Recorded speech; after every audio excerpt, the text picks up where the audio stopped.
l'éclat sanglant des corps en feu a illuminé le ciel nocturne au-dessus de Majdanek lorsque les soldats de l'Armée rouge avançaient à travers la Pologne occupée par les Allemands. Ce qu'ils ont découvert le 23 juillet 1944 a à jamais bouleversé la conception de l'humanité sur le mal. Ce n'était pas simplement une autre installation militaire. C'était une usine de la mort, où les gens étaient systématiquement anéantis comme du bétail. La libération de Majdanek est devenue le premier cas où le monde a pu voir toute l'horreur des camps de la mort nazis. Et parmi les architectes de ce cauchemar se trouvait un homme nommé Erich Mussfeldt, dont le sadisme est devenu légendaire même parmi les criminels de l'Holocauste. Si vous voulez connaître l'histoire complète de la façon dont ce monstre a finalement été traduit en justice, n'hésitez pas à vous abonner à la chaîne Histoire sous couverture et à activer les notifications. Nous découvrons les chapitres les plus sombres de l'histoire dont les autres n'osent pas parler.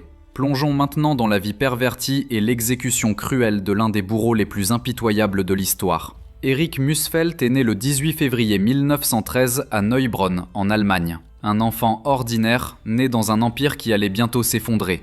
Rien dans ses premières années n'annonçait les horreurs qu'il allait déchaîner. Après avoir terminé 8 années d'école primaire en 1927, il a appris le métier de boulanger, s'est marié et est devenu père d'un fils. Il semblait destiné à une vie tranquille de boulangerie et d'élevage de famille. Mais le 30 janvier 1933, tout a changé. Adolf Hitler est devenu chancelier d'Allemagne, et Mussfeldt a rejoint avec empressement les Sturmabteilung, l'aile paramilitaire originale du parti nazi. D'ici 1937, il est passé à la SS, la force d'élite d'assassins qui organisera l'Holocauste. 2 ans plus tard, il est devenu membre à part entière du parti nazi. Le boulanger de Neubronn s'est transformé en quelque chose de beaucoup plus sinistre. Lorsque l'Allemagne nazie a envahi la Pologne le 1er septembre 1939, déclenchant la Seconde Guerre mondiale, Mussfeldt a trouvé sa véritable vocation. En janvier 1940, il a rejoint la division SS Das Reich. Ce n'étaient pas de simples soldats, c'étaient les administrateurs des camps de concentration, les bourreaux, les hommes qui portaient des crânes et des os croisés sur leur col en signe de distinction. Theodor Eicke, le premier commandant de Dachau, avait créé cette unité spécialement pour maltraiter cruellement les prisonniers. Leur formation mettait l'accent sur un principe, ne pas faire preuve de pitié envers les ennemis de l'État et les anéantir complètement si possible. Août 1940 marque l'arrivée de Mussfeldt à Auschwitz, où il a servi en tant que chef des brigades de travail des détenus et Blockführer. Ce vaste camp de la mort sur le territoire polonais occupé par les Allemands est finalement devenu synonyme de l'Holocauste lui-même. Entre 1940 et 1945, environ 1 300 000 personnes ont été déportées à Auschwitz. Au moins 1 100 000 ont été tuées, gazées, fusillées, battues à mort, affamées ou torturées par le travail. Mussfeldt a absorbé la culture de la cruauté du camp comme une éponge. Il a observé les familles être séparées sur les rampes de sélection. Il a été témoin de l'efficacité du meurtre industriel. Et surtout, il a appris que la vie humaine ne signifie absolument rien. Novembre 1941 a apporté le transfert de Mussfeldt au camp de concentration de Majdanek, où sa véritable perversité a pleinement fleuri. Les autorités du camp l'ont nommé chef du crématoire, une position qui lui a donné un pouvoir absolu sur la vie et la mort. Sa brigade de travail se composait de prisonniers forcés de brûler les corps de leurs camarades tombés, et Mussfeldt les gouvernait avec une cruauté sadique. Pendant l'hiver 1941-1942, les autorités de Majdanek ont commencé à expérimenter le gaz Zyklon B dans des chambres à gaz de fortune, visant les prisonniers trop faibles pour travailler. D'ici octobre 1942, les meurtres de masse à l'aide de gaz toxiques étaient devenus monnaie courante et ont duré jusqu'en 1943. Majdanek contenait au moins 3 chambres à gaz, transformées à partir de douches en salles d'exécution. Des dizaines de milliers de juifs ont péri dans ces chambres après que les Allemands ont décrété qu'ils ne pouvaient plus travailler. Mais Mussfeldt ne se contentait pas seulement d'éliminer les corps. Il est devenu un participant actif du massacre, choisissant personnellement les victimes et supervisant les exécutions. Les témoins le décrivaient comme constamment ivre, portant une grosse matraque en bois qu'il brandissait comme une batte de baseball sur les têtes des prisonniers.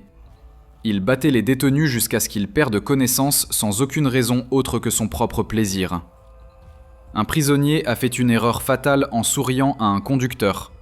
Mussfeldt l'a immédiatement remarqué. Il s'est approché de l'homme, l'a frappé au visage avec un poing si fort qu'il est tombé, puis a systématiquement frappé son corps alors qu'il gisait sans défense. 3 dents ont été cassées. Le message était clair. Toute expression d'humanité était interdite.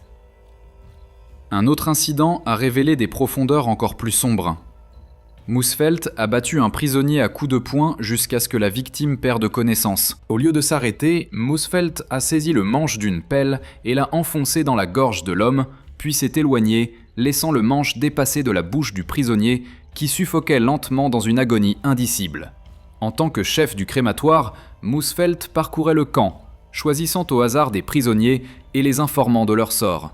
« Je viens te chercher bientôt », disait-il en souriant. « Et je te préviens, je te brûlerai vivant. » Ce n'était pas une vaine menace.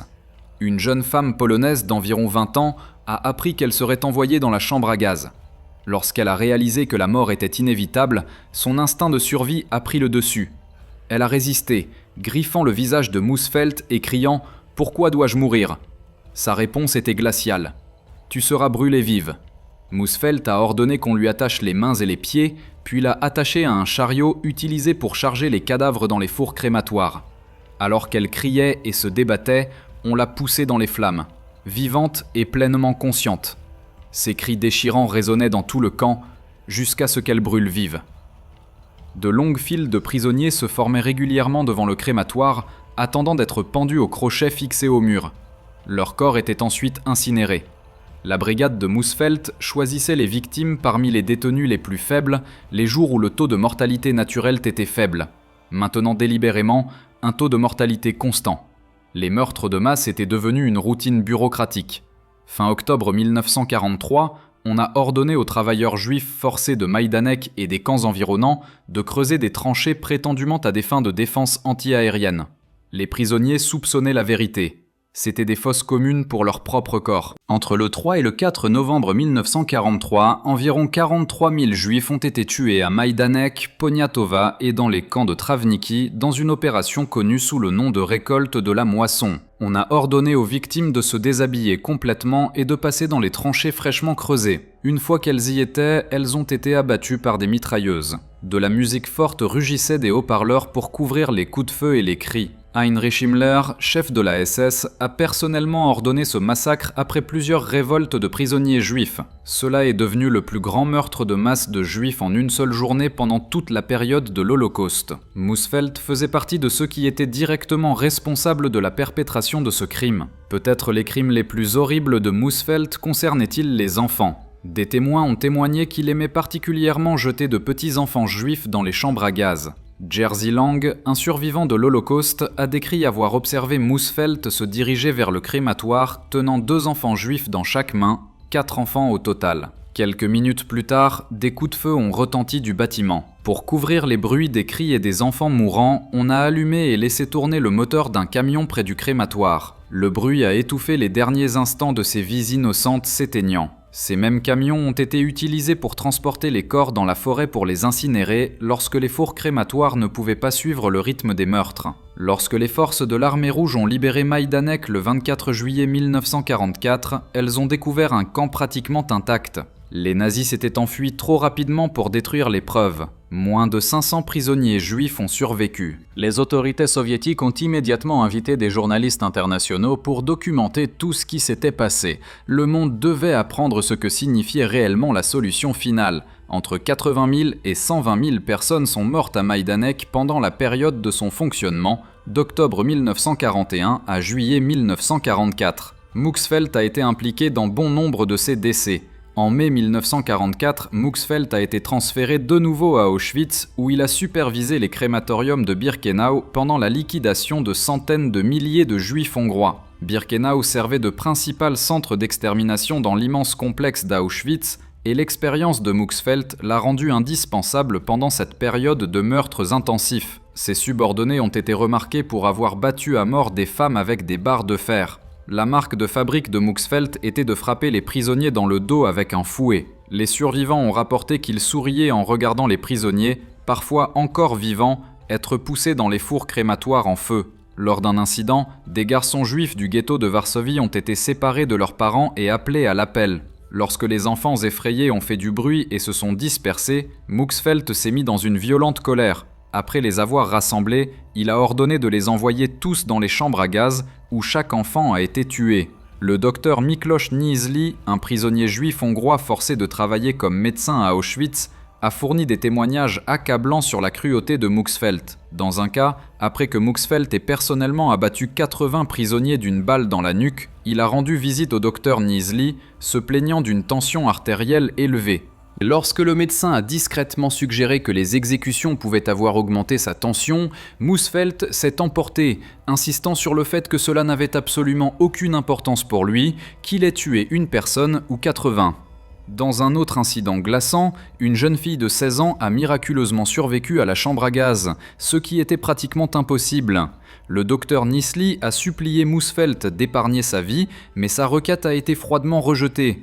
Pour s'assurer que la jeune fille meure cette fois, Muxfeld l'a personnellement abattue d'une balle dans la nuque. Août 1944 a vu l'envoi de Muxfeld sur le front, où il a participé à la bataille de Hongrie.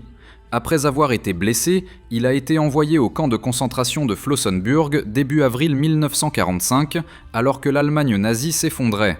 Les conditions à Flossenbürg étaient si terribles que les prisonniers se suicidaient souvent pour ne pas avoir à endurer un autre jour. Le personnel nazi procédait régulièrement à des exécutions, ordonnait des flagellations cruelles et organisait des appels épuisants qui pouvaient durer des heures. Lorsque les troupes alliées se sont approchées en avril 1945, le camp a été évacué à la hâte. Pendant la marche de la mort qui a suivi, on a vu Muxfeld abattre des dizaines de prisonniers trop faibles ou malades pour garder le rythme. Même dans les derniers jours de l'Allemagne, il continuait à tuer.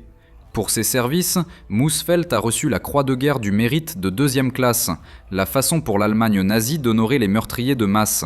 Lorsque la Seconde Guerre mondiale s'est terminée en mai 1945, Muxfeld a été capturé par les forces alliées. En janvier 1947, un tribunal militaire américain l'a condamné à la prison à vie. Cependant, la Pologne a exigé son extradition pour être jugé pour les crimes commis sur le sol polonais. Les Américains ont accepté. Le procès d'Auschwitz a commencé à Cracovie le 24 novembre 1947 et a duré 1 mois. Les procureurs ont présenté des preuves accablantes des crimes de Muxfeld.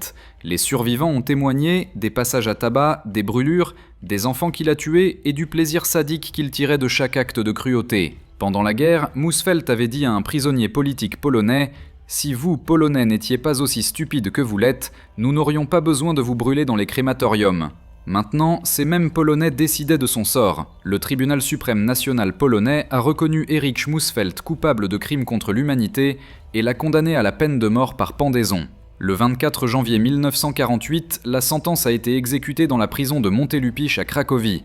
Muxfeld avait 34 ans. Son corps a été remis aux étudiantes en médecine de l'université Jagiellonian pour des examens anatomiques. Une fin appropriée pour celui qui a traité les gens comme des objets jetables. Selon le docteur Niezli, la famille de Muxfeld a connu ses propres tragédies. Son épouse a été tuée lors d'un bombardement allié et son fils a été envoyé combattre sur le front russe où il a probablement trouvé la mort. Personne n'a versé une larme pour Erich Muxfeld. Le monde s'est amélioré sans lui. L'histoire d'Erich Muxfeld nous rappelle pourquoi nous ne devons jamais oublier l'Holocauste.